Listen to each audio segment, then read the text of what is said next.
Tuhan sedang mencoba berbicara denganmu. Shalom kekasih Tuhan, ayat firman malam hari ini untukmu di 2 Tawarik 20 ayat 15 berkata, "Camkanlah hai seluruh Yehuda dan penduduk Yerusalem dan tuanku Raja Yosafat. Beginilah firman Tuhan kepadamu.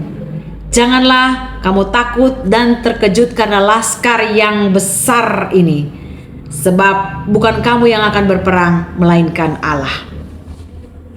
Kekasih-kekasih Tuhan, doa adalah percakapan dan bukan monolog. Saat doa, jangan kamu hanya berbicara, tetapi kamu harus membangun hubungan yang erat dengan Allah. Jika kamu tidak memberi kesempatan kepada Tuhan berbicara kepadamu, maka kamu kemungkinan tidak akan mendapatkan jawaban apa-apa. Bagaimana caranya Allah berbicara? Melalui Alkitab.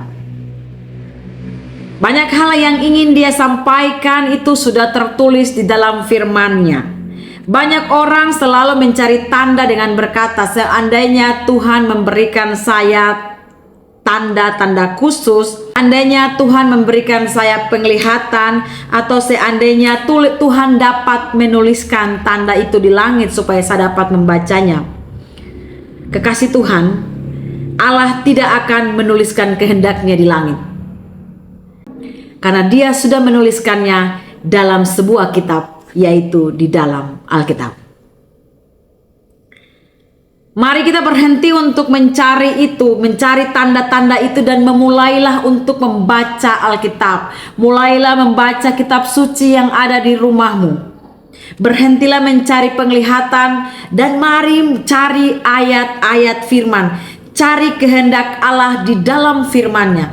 Pergumulanmu tentang keuangan, tentang masa depan, tentang pekerjaan, tentang jodoh, tentang sakit penyakit, semua itu jawabannya ada di dalam firman Tuhan. Semakin kamu membaca Alkitab, semakin kamu tahu apa yang harus kamu lakukan.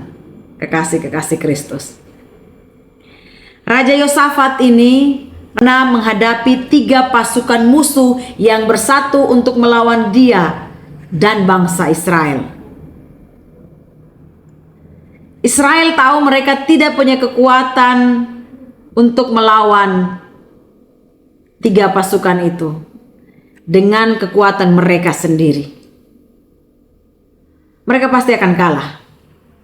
Maka mereka mencoba mencari Tuhan dengan berdoa, meminta pertolongan.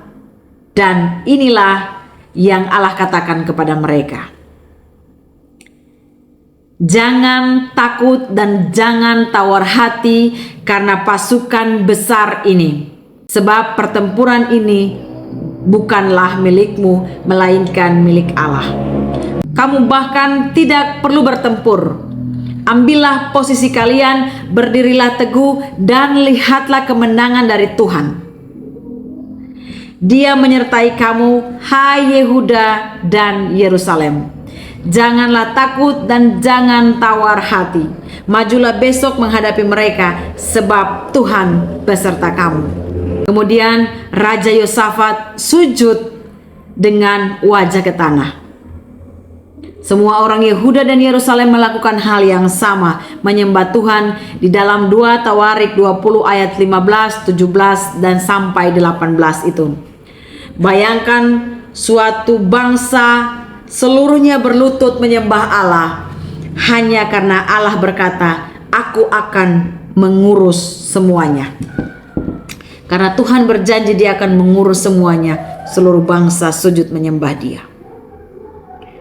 Kekasih-kekasih Tuhan, biarlah doa penyerahan Yosafat ini menjadi teladan bagi kita semua. Jangan takut dan jangan tawar hati. Pertempuran itu milik Allah dan Dia yang akan menanganinya. Tetaplah melayani di posisimu. Apapun posisimu, di pemerintahankah, di swastakah, di sekulerkah, atau sebagai seorang hamba Tuhankah, Tuhan bilang tetaplah melayani di posisimu. Sabarlah dan lihatlah apa yang akan Allah lakukan atas pergumulan hidupmu. Saudara, apakah sulit bagimu untuk fokus membaca Alkitab? Jika ya, langkah praktis yang bisa kamu lakukan untuk mengurangi gangguan saat membaca firman Tuhan itu apa? Apa yang kamu lakukan secara berbeda dalam situasi sulitmu jika kamu benar-benar percaya bahwa pertempuran yang kamu hadapi adalah milik Allah, bukan milikmu? Bagaimana jika kamu menguatkan seseorang hari ini dengan mengingatkan dia tentang janji-janji Allah? Kekasih Tuhan, Allah memiliki begitu banyak janji yang luar biasa untukmu. Tetapi kamu tidak akan pernah mengetahuinya sebelum kamu membuka Alkitab dan mulai membacanya. Ayo, mari cari tahu jawaban Tuhan dalam Alkitabmu. Tuhan Yesus memberkati.